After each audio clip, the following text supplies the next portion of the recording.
নরেন্দ্র মোদী বঙ্কিমচন্দ্র চট্টোপাধ্যায়কে বঙ্কিম দা বলেছে।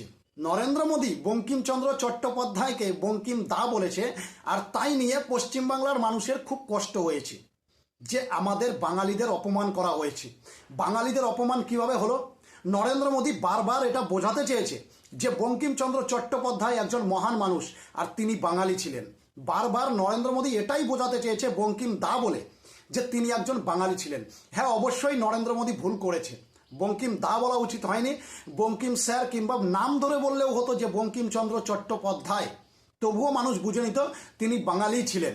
কিন্তু বঙ্কিম দা বলে ভুল করেছেন, আমি বলছি ভুল করেছেন, কিন্তু তবুও বলবো তিনি বাঙালিকে প্রমোট করেছেন যে বঙ্কিমচন্দ্র চট্টোপাধ্যায় একজন বাঙালি ছিলেন, এটা তিনি বোঝাতে চেয়েছেন বারবার। আর এই নিয়ে আমাদের পশ্চিমবাংলার মানুষের খুবই কষ্ট হয়েছে। তবে একটা সত্যি কথা কি জানো, যখন শতাব্দী রায় ভগবান রামচন্দ্রকে অপমান করে তখন পশ্চিমবাংলার বাঙালিদের কষ্ট হয় না, কেননা এরা শুধুই বাঙালি, এরা হিন্দু না, সনাতন ধর্মের মানুষ না।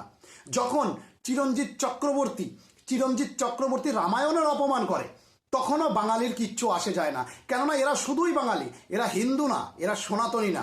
যখন নচিকেতা অপমান করে ভগবান শ্রীকৃষ্ণকে তখনও এই বাঙালি চুপ থাকে, কেননা এরা শুধুই বাঙালি, এরা হিন্দু না।